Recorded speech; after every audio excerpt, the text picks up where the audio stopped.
राम राम भाइयों, कैसे हो? सभी का हार्दिक अभिनंदन किया जाता है विष्णु जी के ट्रिक क्लासेस में। जिस तरीके से आप सभी को पता है, कल अपने मुगल वंश के बारे में अध्ययन किया था। एक दिन दोस्तों, एक दिन इंडिया का कल्चर होगा और एक दिन राजस्थान जीके का कल्चर होगा, ठीक है ना। इसमें टेंशन बिल्कुल भी मत लेना। मैं जो भी अभी राजस्थान पुलिस की नई वैकेंसी भी अपडेट हुई है PHQ से, जिसमें 8,448 पोस्ट है। आपके लिए बहुत ही सुनहरा मौका है दोस्तों। अगर राजस्थान टॉपिक कल्चर से पर्सन कोई सा भी आए और मेरा मतलब आने वाले पेपर में कोई कोई सा भी क्वेश्चन बाहर हो, आउट ऑफ पेपर हो, तो मुझे बोल देना। एक सारे के सारे A to Z उसी पेपर में, उसी मेरे पढ़ाए हुए थ्योरी में मिलेंगे आपको, ठीक है ना। आज अपन बात करते हैं चित्तौड़गढ़ दुर्ग के संपूर्ण साखे के बारे में, ठीक है ना। आराम से एंजॉय से पढ़ना। अपन को पढ़ाई मतलब इस तरीके से याद करना है जैसे अपन इसके साथ खेल रहे हैं, गेम खेल रहे हैं, ठीक है ना। जितना आप पढ़ाई के साथ समय बिताओगे ना, ये उतनी आपके आत्मसात होती जाएगी। चलो बात करते हैं चित्तौड़गढ़ फोर्ट की। अपन बात करते हैं दोस्तों किसकी? चित्तौड़गढ़ फोर्ट की। ये है आपका चित्तौड़गढ़। कौन सा है दोस्तों? चित्तौड़गढ़, ठीक है ना। दिखाई दे रहा है ना, या कुछ बड़ा लिखूं मैं? कमेंट में आंसर दे देना अगर दिखाई नहीं दे रहा हो तो बात करते हैं। तो इसकी सबसे पहले आकृति की बात करते हैं, ठीक है ना। इसकी आकृति कैसी है दोस्तों? इसकी आकृति मैं बना देता हूँ आपके लिए इस तरीके से। ये कैसी है दोस्तों? व्हेल मछली की आकृति, ठीक है ना। मुझे इतना अच्छा तो नहीं बनाना आता है, ठीक है ना। इसकी आकृति अगर प्रश्न पूछा जाए, आकृति कैसी है? व्हेल मछली की तरह, व्हेल मछली की तरह। अरे चित्तौड़गढ़ दुर्ग तो वो है, चित्तौड़गढ़ जैसा मेसा कोई नहीं, बड़ी गंभीरता से बेचा था बप्पा मान मौर्य ने बप्पा रावल को। मैंने क्या बोला? चित्तौड़गढ़ जैसा मेसा कोई नहीं। ये कौन से पठार पर है दोस्तों? मेसा पठार पर है। किस पठार पर है? मेसा पठार पर। चित्तौड़गढ़ जैसा मेसा कोई नहीं, बड़ी गंभीरता से बेचा था, बड़ी गंभीरता से बेचा था। किसने? मान मौर्य ने बप्पा रावल को। यानी कि गंभीरी नदी, कौन सी नदी दोस्तों? गंभीरी और बेडस नदी है। इन दोनों नदियों के संगम पर ये चित्तौड़गढ़ जिला, चित्तौड़गढ़ फोर्ट बना हुआ है, ठीक है ना। और अपन बात करते हैं तो इसकी समुद्र तल से हाइट कितनी है? समुद्र तल से है इसकी 1850 मीटर है, ठीक है ना, समुद्र तल से हाइट। और राजस्थान का एकमात्र किला जहाँ पर सर्वप्रथम खेती हुई थी, क्या हुई थी दोस्तों? खेती हुई थी इस किले में, ठीक है ना। और राजस्थान का प्रथम आवासीय किला जिसे लिविंग फोर्ट कहते हैं, कौन सा? वो चित्तौड़गढ़ दुर्ग है। आवासीय किला भी कौन सा है दोस्तों? ये चित्तौड़गढ़ फोर्ट है, ठीक है ना, आवासीय किला। अगर इसकी जो ये अपन बात करते हैं चौड़ाई कितनी है दोस्तों? 13 वर्ग किलोमीटर है, 13 वर्ग किलोमीटर है, ठीक है ना। चित्तौड़गढ़ दुर्ग के अगर निर्माण की बात की जाए, अपन बात करते हैं निर्माण की, तो किसने किया रवाया था? चित्रांगद मौर्य ने। चित्रांगद मौर्य ने, क्योंकि ये पहले मौर्य वंश के पास में था, ठीक है ना। बाद में बप्पा रावल के पास में 7वीं 8वीं शताब्दी में आ गया था। कब बनवाया गया था ये? 7वीं 8वीं शताब्दी में, ठीक है ना। मैं इधर लिख देता हूँ, नोट कर लेना आप। उसके बाद में अपन बात करते हैं, अपना हिंदुस्तान का एक इतिहासकार हुआ करते थे जिनका नाम था कवि राजा श्यामल दास। उनके अनुसार इस चित्तौड़गढ़ दुर्ग का निर्माण किसने करवाया था? वो करवाया था चित्रांगद मौर्य ने। एक बार वो क्या हुआ था कि भाई, जैसे कवि राजा श्यामल दास है वो चित्तौड़गढ़ दुर्ग का भ्रमण करने गए, और जैसे ही वहाँ पहुँचे तो वहाँ पर उन्होंने देखा कि बड़ी बड़ी शिलालेखा यानी कि पत्थरों पर क्या लिखा हो? चित्रांगद मौर्य। और उस समय ये क्या, चित्रांग के बाद में द वाला स्टोन है ना, पत्थर का एक भाग टूटा हुआ था, ठीक है ना। तो उन्होंने क्या पढ़ा? चित्रांगद मौर्य, ठीक है ना। तो कवि राजा श्यामल दास के अनुसार कवि राजा श्यामल दास के अनुसार इसका निर्माण किसने करवाया था दोस्तों? चित्रांग ने करवाया था। अब बात करते हैं इसके उपनाम की अगर बात की जाए तो क्या होंगे इसे क्या कहा जाता है? किलो का सिरमौर। प्लीज़ कमेंट में आंसर दीजिए आप, दुर्गाधिराज किस दुर्ग को कहा जाता है, ठीक है ना। किलो का सिरमौर इसे कहा जाता है, किलो का सिरमौर इस दुर्ग को कहा जाता है। नेक्स्ट वन आपको इसको क्या कहा जाता है? चित्रकूट दुर्ग भी कहा जाता है। दक्षिणी राजस्थान का प्रवेश द्वार है। दक्षिणी राजस्थान का क्या कहलाता है दोस्तों? राजस्थान का ये प्रवेश द्वार कहलाता है, ठीक है ना, प्रवेश द्वार। एक एक लाइन इंपॉर्टेंट है दोस्तों, वीडियो को पॉज करके देखते रहना और एक एक लाइन अपने कॉपी में अपने हैंड्स नोट्स बनाते रहना, क्योंकि आने वाले समय में बहुत काम आने वाला है आप सभी के, ठीक है ना। इसके उपनाम के बाद में अपन बात करते हैं चित्तौड़गढ़ के दुर्ग में जो भी इनमें क्या है, मैं एक आकृति और बना देता हूँ, आप इसका स्क्रीनशॉट ले लीजिएगा, ठीक है ना। पहले अपन इसका जो है ना बाहरी फिगर उसकी बात कर लिए, अब अपन कैसे बात करेंगे इसमें दर्शनीय स्थल कौन कौन से है, ठीक है ना। मैं आपको 1 बाय 1 टॉपिक वाइज करवाने वाला हूँ। अभी एक बार मैं इधर बना देता हूँ चित्तौड़गढ़ दुर्ग, ये आपका फिर चित्तौड़गढ़ दुर्ग हो गया, ठीक है ना। व्हेल मछली की तरह का आकृति का है ये। इस चित्तौड़गढ़ दुर्ग का क्या दोस्तों मेन गेट है। मेन गेट की अगर बात की जाए तो चित्तौड़गढ़ दुर्ग में दरवाजे कितने हैं, दरवाज़ों की अगर बात की जाए तो 7 है। दरवाजे कितने हैं दोस्तों, 7 है। मेन दरवाज़ों की अपन बात करेंगे, सातों के सातों याद नहीं करेंगे, जो मेन होगा ना वो ज़्यादातर एग्जाम में पूछा जाता है, उसी की बात करने वाले हैं, ठीक है ना। 7 दरवाजे हैं। सबसे पहले इसमें क्या क्या है, मैं इधर लिख रहा हूँ रतनगढ़ मंदिर पैलेस। और क्या दोस्तों, पद्मनी महल। एक बार मैं सारा लिख देता हूँ, उसके बाद में मैं आपको याद करवा दूंगा भाई किस तरीके से याद करना है, ठीक है ना। इसको बिल्कुल भी रटना नहीं है, ये एक स्टोरी है, स्टोरी की तरह पूरा डिजाइन करना है आप सभी को, ठीक है ना। रतनगढ़ मंदिर पैलेस, पद्मनी महल, नेक्स्ट क्या हो गया, गोरा बादल महल, ठीक है ना। नेक्स्ट वन, ये मैंने पैलेस पर करवा दिया। अब मैं करवाता हूँ चित्तौड़गढ़ दुर्ग में छतरी कौन कौन सी बनी हुई। ये मेन गेट के अंदर आए, फिर ये क्या बनी हुई है दोस्तों, ये छतरियाँ बनी हुई है, ठीक है ना। छतरियाँ बनी हुई, छतरी की बात करते तो कौन सी हो गई, संत रैदास की छतरी, संत रैदास की छतरी हो गई। और वीर कल्लाजी राठौड़ की छतरी हो गई। नेक्स्ट वन हो गई आपकी जयमल राठौड़ की छतरी हो गई। और उसके बाद में सिसोदिया की फतेह सिसोदिया की छतरी हो गई। नेक्स्ट वन आपको हो गई, क्या हो गई, फतेह सिसोदिया के बाद में वो हो गई बाघ सिंह की छतरी। ये जो कल्लाजी राठौड़ की है ना, वो दोस्तों भैरव पोल के पास में, कौन से पोल के पास में, भैरव पोल के पास में, ये इंपॉर्टेंट है, ठीक है ना। नेक्स्ट वन आपके बाघ सिंह की छतरी है ना, वो कहाँ पर है, वो पांडव पोल के पास में स्थित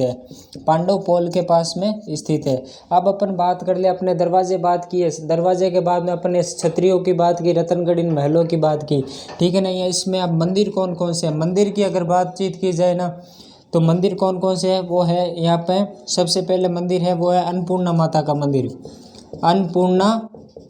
मंदिर है, ठीक है ना। राजा हमीरदेव चौहान ने बनाया था अन्नपूर्णा माता का मंदिर। और फिर नेक्स्ट वन कौन सा हो गया, तुलजा भवानी माता माता मंदिर, ठीक है ना। नेक्स्ट वन आपका कौन सा हो गया, ज़्यादातर प्रश्न पूछे जाते हैं, फिर है बाण माता का मंदिर, फिर है कालिका माता का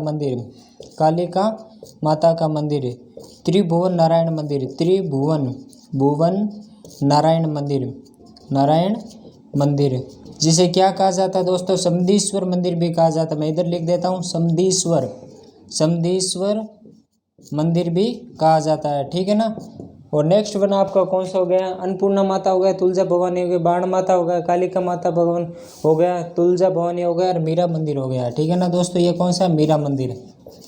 ये टोटल कितने, 6 मंदिर है। फिर अपन बात करते हैं यहाँ पर 2 महल और है, कौन से महल मैं इधर लिख देता हूँ। एक तो कुंभा महल है दोस्तों, दूसरा आपका कौन सा है, कुंभा महल के बाद में बनवीर का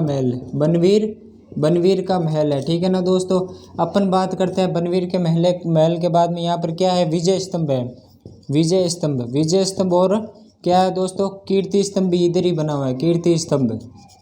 और यहाँ पर कौन सी 2 दरगाह है, 2 दरगाह है, वो चल फिर शाह की क्या है दोस्तों, दरगाह है, ठीक है ना। नेक्स्ट वन आपके क्या है, यहाँ पर 9 गजा पीर की दरगाह है, ठीक है ना दोस्तों। यहाँ पर कुछ कुंड बने हुए हैं, उस कुंड की अगर बारे में बात की जाए तो कौन कौन से हैं, मैं इधर लिख देता हूँ। वो कुंड के नाम है, वो एक तो है रामकुंड, क्या है दोस्तों, रामकुंड के बाद में क्या है, भीमलत जलकुंड, भीमलत जलकुंड है, ठीक है ना दोस्तों। नेक्स्ट वन क्या है आपका, अरहट जल यंत्र है, अरहट जल यंत्र है, जल यंत्र है। नौलखा बावड़ी है, कौन सी बावड़ी है दोस्तों, नौलखा बावड़ी ने श्रृंगार चंवरी है, श्रृंगार चंवरी, श्रृंगार चंवरी है। नेक्स्ट वन कौन सी है, लाखोटा की बारी है यहाँ पर, लाखोटा, लाखोटा की क्या है, बारी है। फिर नेक्स्ट वन आपके कौन से, लाखोटा की बारी के बाद में आपका आएगा वो सतबीस देवरी, सतबीस देवरी। तो दोस्तों मैंने ये जो इम्पोर्टेंट है ना वो आपको मैंने करवा दी है। एक बार मैं आपका इसको जो भी है पूरा डिटेल में बता देता हूँ। चित्तौड़गढ़ दुर्ग की अगर बात की जाए ना, चित्तौड़गढ़ दुर्ग की आकृति व्हेल मछली की तरह है और वो मैसा पठार पर बना हुआ। इसके लिए एक कहावत भी है, चित्तौड़गढ़ जैसा मैसा कोई नहीं, बड़ी गंभीरता से बेचा था मान मौर्य ने बप्पा रावल को, ठीक है ना, बड़ी गंभीरता से, यानी कि ये इधर मैंने गंभीरी नदी बता दी, इधर बेड़च नदी बता दी है ना। गंभीरता से, गंभीरता और बेड़च नदियों के संगम पर बना हुआ, मैसा पठार पर बना हुआ दोस्तों। समुद्र तल से इसकी ऊंचाई 1850 मीटर है और जो इसका वर्ग है ना ये 1300 वर्ग किलोमीटर। बहुत इंपॉर्टेंट है क्वेश्चन, ध्यान रखना दोस्तों, ठीक है ना। और इसमें खेती की जाती है, सर्वप्रथम खेती इसी में की गई थी। ये राजस्थान का आवासीय फोर्ट लिविंग है, राजस्थान का मतलब पहला किला है, ठीक है ना। अब अपन बात करते हैं, चित्रांगद मौर्य ने 7वीं 8वीं शताब्दी में इस दुर्ग का निर्माण करवाया था। कवि राजा श्यामल दास के अनुसार इस दुर्ग का निर्माण चित्रांगद मौर्य ने करवाया गया था, ठीक है ना। अब इसमें दर्शनीय स्थल कौन से हो गए, 7 दरवाजे हो गए। 7 दरवाजों में से मैंने कैसे याद करेंगे, रतनगढ़ मंदिर पैलेस, पद्मनी महल, गोरा बादल महल है। यानी कि रतनगढ़ मंदिर पैलेस पूरा नहीं बोलना आपको, इसको कैसे बोलना, रतन सिंह। ये रतन सिंह की वाइफ कौन थी, पद्मनी। पद्मनी के सेनापति कौन थे, गोरा और बादल। ये क्या, ये गढ़ देखने चाहते हैं, चित्तौड़गढ़ देखने, ये विजिट करने के लिए यहाँ पर जाते हैं। फिर इन्होंने क्या देखा, सर्वप्रथम यहाँ पर देखा संत रैदास की छतरी है, इधर साइड में बनी हुई, कल्लाजी राठौड़ की है और बाघ सिंह की छतरी है, जयमल राठौड़ की है, फतेह सिसोदिया की। देखो दोस्तों मैंने महल एक साइड में कर दिया, छतरिया एक साइड में कर दी, मंदिर एक साइड में की है मैंने, फिर ये जो कीर्ति स्तंभ और विजय स्तंभ इनको सारों को एक साइड में किया, ठीक है ना। फिर यहाँ पर अन्नपूर्णा माता का मंदिर है, तुलजा भवानी माता का मंदिर है, जिसका निर्माण पृथ्वीराज सिसोदिया के दासी पुत्र बनवीर ने करवाया था। दासी पुत्र को क्या कहा जाता है, प्लीज़ कमेंट में आंसर दीजिएगा, दासी पुत्र को क्या कहा जाता है। पृथ्वीराज सिसोदिया की 12 खंभों की छतरी कुंभलगढ़ दुर्ग में बनी हुई है। पृथ्वीराज सिसोदिया है वो जयमल का भाई था, रायमल का पुत्र था और कुंभा का क्या है, पोता था, ठीक है ना। यानी कि महाराणा कुंभा का पड़पोता कौन है, वो पृथ्वीराज सिसोदिया, जिसे उड़ना राजकुमार भी कहा जाता है। अरे वो वास्तव में नहीं उड़ता था, वो घोड़ा तेज गति से चलाता था, इसलिए लोग इसे मतलब जनश्रुतियों में इन्हें क्या कहा जाता है, उड़ना राजकुमार कहा जाता है, ठीक है ना दोस्तों। और बाण माता का मंदिर है, कालिका माता का मंदिर है, त्रिभुवन नारायण मंदिर, समदेश्वर मंदिर है, मीरा मंदिर है। मीरा मंदिर के साथ में इनके गुरु संत रैदास की भी छतरी इधर ही है, ठीक है ना दोस्तों। यहाँ पर 2 ही दरगाह, ध्यान रखना 2 ही, एक तो चल फिर शाह की दरगाह, दूसरी 9 गजा पीर की दरगाह भी इधर ही स्थित है, ठीक है ना। और यहाँ पर कुछ कुंड बने हुए, कुंड की अगर बात की जाए तो राम कुंड हो गया, अरहट जलयंत्र हो गया, भीमलत जल कुंड हो गया, और भी स्पेशल में आपके लिए कौन सा हो गया, इधर श्रृंगार चंवरी हो गई, लाखोटा की बारी हो गई, सतबीस देवरिया हो गई, सब ये, ठीक है ना। एक बार आपका इसका स्क्रीनशॉट ले लीजिए, फिर आगे की ओर चलते हैं, ठीक है ना। अब अपन इसकी बात करेंगे साके की। साके की अगर बात की जाए ना तो सबसे पहला साका कहाँ हुआ था दोस्तों, वो हुआ था अगस्त में हुआ, अगस्त 1303 में हुआ था। वहाँ का शासक कौन था, चित्तौड़गढ़ का शासक था रावल रतन सिंह। उनकी पत्नी का नाम क्या था दोस्तों, वो था पद्मनी, जो कि गंधर्वसेन की पुत्री थी और श्रीलंका की राजकुमारी थी। और इनके पास में एक हीरामन नाम का तोता भी था। और जो रावल रतन सिंह के सेनापति कौन थे, वो थे गोरा और बादल थे। कौन थे दोस्तों, गोरा बादल थे, ठीक है ना, वो थे। और वो केसरिया कर लेते, वीर गति को प्राप्त हो जाते। और रावल रतन सिंह को अलाउद्दीन खिलजी है वो क्या है, धोखे से मार देता है। कैसे मार देता है दोस्तों, धोखे से मार देता है। अब बात करते हैं सबसे पहला प्रथम शाखा, चित्तौड़ का क्या है, चित्तौड़ का प्रथम शाखा ये कब हुआ था दोस्तों, अगस्त में हुआ था, अगस्त 1303 में, 1303 में। इसको याद करने की ट्रिक क्या होगी दोस्तों, अगर मैं 3 के आगे अ बना देता हूँ, ये तो क्या बन गया, अगस्त बन गया, ठीक है ना। तो अब इसको मैं एक बार रिमूव कर देता हूँ, आपको एक बार बता देता हूँ, ठीक है ना। चित्तौड़गढ़, तो चित्तौड़गढ़ का प्रथम शाखा होने जा रहा है, तो ध्यान से देखिए आप। इसमें कौन है, इनके शासक है रावल रतन सिंह, रावल रतन सिंह, रतन सिंह, ठीक है ना। और इनकी जो पत्नी है उनका नाम क्या है, पद्मनी, पद्मनी है शासिका यहाँ की। और इनके जो सेनापति कौन है, वो है गोरा बादल, गोरा और बादल इनके सेनापति है, ठीक है ना दोस्तों। अपन बात करते हैं इनका, जो इनके दरबार में एक ऋषि था जिनका नाम क्या था, उनका नाम था भाई राघव चेतन था, ठीक है ना। राघव चेतन क्या है, वो रावल रतन सिंह का राज्य भी हड़पना चाहता था, साथ में पद्मनी को भी वो लव करता था। लेकिन जब रावल रतन सिंह को इस बात के बारे में पता चलता है भाई ये मतलब गद्दार व्यक्ति है, तो इसको देश निकाला दे दिया जाता है, राज्य निकाला दे दिया जाता है राघव चेतन को। फिर राघव चेतन कहाँ चला जाता है, सीधा चला जाता है अलाउद्दीन खिलजी के दरबार में, अलाउद्दीन खिलजी के दरबार में। अलाउद्दीन खिलजी जलालुद्दीन खिलजी का दामाद और भतीजा था। जलालुद्दीन खिलजी ने खिलजी वंश की स्थापना की थी, ठीक है ना दोस्तों। ये इसके पास में चला जाता है कि महाराज आप यहाँ क्या कर रहे हो, विश्व की अगर सबसे सुंदर स्त्री देखनी है ना तो जाओ चित्तौड़गढ़, चित्तौड़गढ़ के अलावा और कहीं नहीं मिलेगा, she is the most beautiful lady in the world.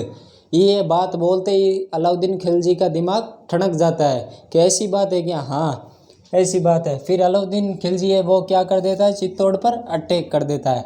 Attack करने के बाद में क्या होता है, जो भी ये रावल रतन सिंह को धोखे से मार दिया जाता है दोस्तों।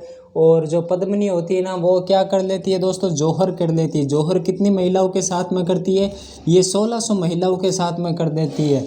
और जो गोरा बादल है वो केसरिया कर लेते हैं। अगर प्रश्न पूछा जाए गोरा बादल की चौपाइयाँ किसने लिखी, वो लिखी चौपाइयाँ लिखी थी हेमरतन सूरी ने, हेमरतन सूरी ने लिखी है, ठीक है ना दोस्तों। अपन बात करते हैं राघव चेतन के भिड़काने पर अलाउद्दीन खिलजी इस पर अटैक करता है। फिर इस दुर्ग को जीत कर इस दुर्ग का नाम क्या रख देता है, खिरजाबाद, खिरजाबाद रख देता है, ठीक है ना। और खिरजाबाद का उल्लेख कौन से मतलब अभिलेख में मिलता है, वो मिलता है दाइबा पीर की दरगाह में इसका अभिलेख भी मिलता है ना, ठीक है ना दोस्तों। फिर एक प्रश्न पूछा जाता है, बहुत ही मोस्ट प्रश्न है, कभी जो है अलाउद्दीन खिलजी के साथ में कौन सा कवि या इतिहासकार आया था, वो आया था आपका कौन आया था, अमीर खुसरो।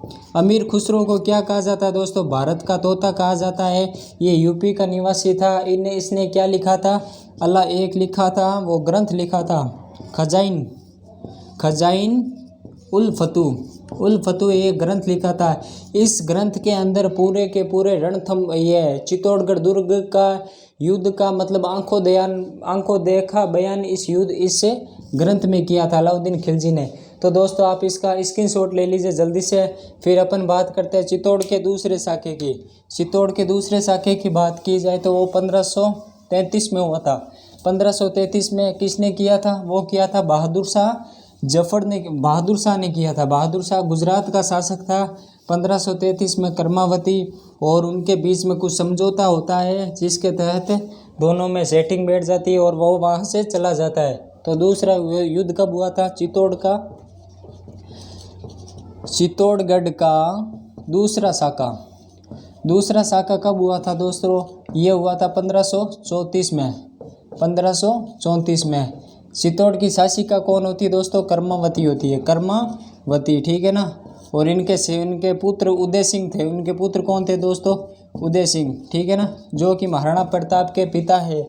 महाराणा प्रताप का जन्म कब हुआ था, 9 मई 1540 में कुंभलगढ़ में हुआ था। कुंभलगढ़ में महाराणा कुंभा की हत्या की थी उनके पुत्र उदा ने, जिन्हें उदाकरण भी कहा जाता है, ठीक है ना दोस्तों, उदय सिंह। और फिर क्या हुआ था यहाँ पर जो आक्रमणकारी वो कौन है, बहादुर शाह।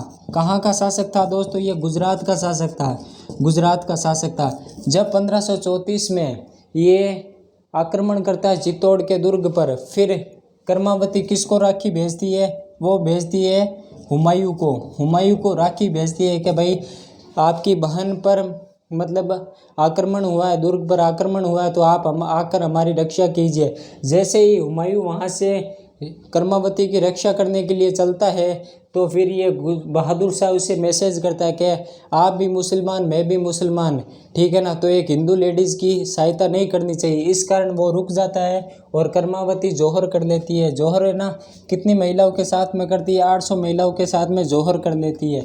उदय सिंह है ना, उदय सिंह को चित्तौड़गढ़ दुर्ग से वहाँ पर कुंभलगढ़ दुर्ग भेज दिया जाता है, ठीक है ना, और बहादुर शाह इस दुर्ग को जीत लेता है। फिर अपन बात करते हैं, आप इसका स्क्रीनशॉट लीजिए, जो चित्तौड़ का तीसरा साका हुआ था 1567 में, 1567 में, ठीक है ना। अकबर राजस्थान में कितनी बार आता है दोस्तों? 2 बार ही आता है, एक तो 67 में और एक 76 में। 18 जून 1576 की बात की जाए तो हल्दी घाटी का युद्ध हुआ था, ठीक है ना दोस्तों, उसी में आता है। और ये पंडित गौरीशंकर हीराचंद ओझा के अकॉर्डिंग 21 जून सर्वमान्य तिथि मानी जाती है, ठीक है ना। अब हम बात करते हैं चित्तौड़ के तीसरे साके की अगर बात की जाए ना दोस्तों, ये कब हुआ था? 1567-68 में, 1567-68 में हुआ था, ठीक है ना। यहाँ का शासक कौन था? यहाँ का शासक था चित्तौड़ के तीसरे साके के समय उदय सिंह। कौन था दोस्तों? उदय सिंह था। उदय सिंह यहाँ का शासक था, ठीक है ना। नेक्स्ट वन क्या, इनके सेनापति का नाम क्या? वो है जयमल राठौड़। और कौन था दोस्तों? फत्ता सिसोदिया। और है आपका फत्ता सिसोदिया।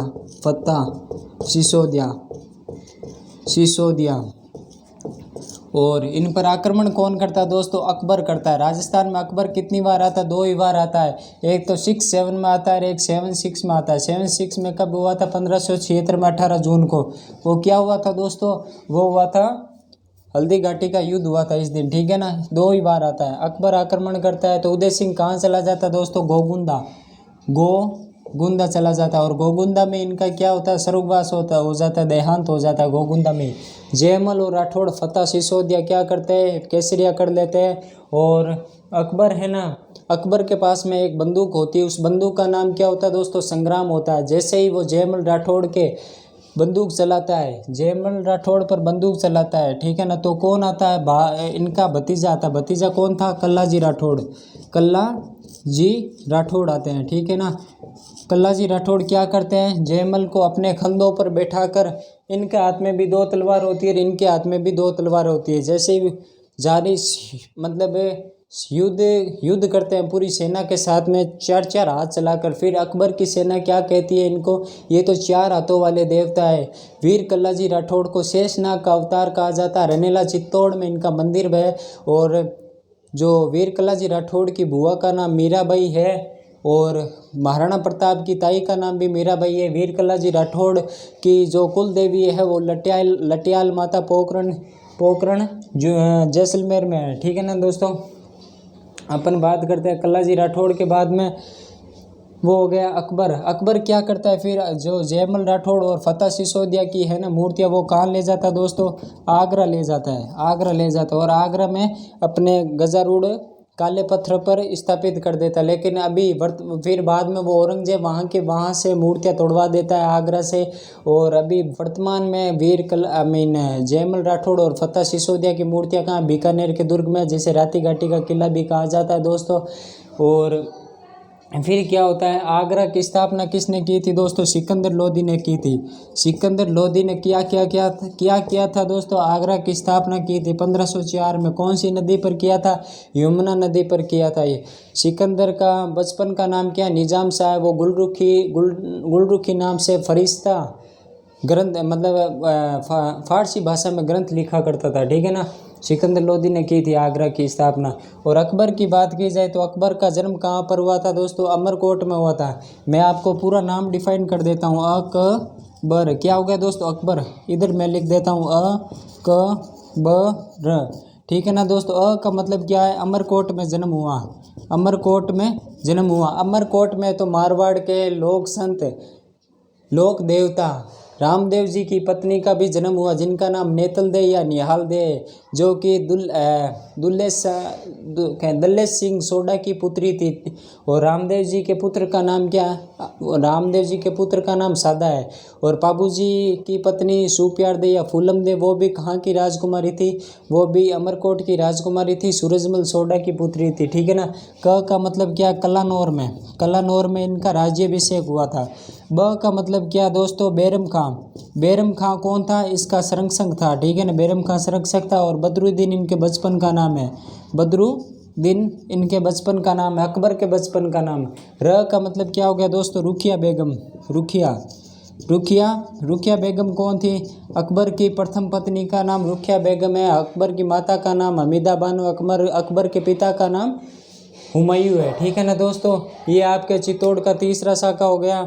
तो दोस्तों ये वीडियो आपको कैसा लगा? और अच्छा लगा हो तो कंटिन्यू अपनी पढ़ाई जारी रखिए और माइंड को एकदम फ्री करके वीडियो को लाइक शेयर और कमेंट करते रहिए। और जल्दी ही आपको नेक्स्ट वीडियो में मैं मिलता हूँ। तो थैंक्स। जय हिंद, जय भारत।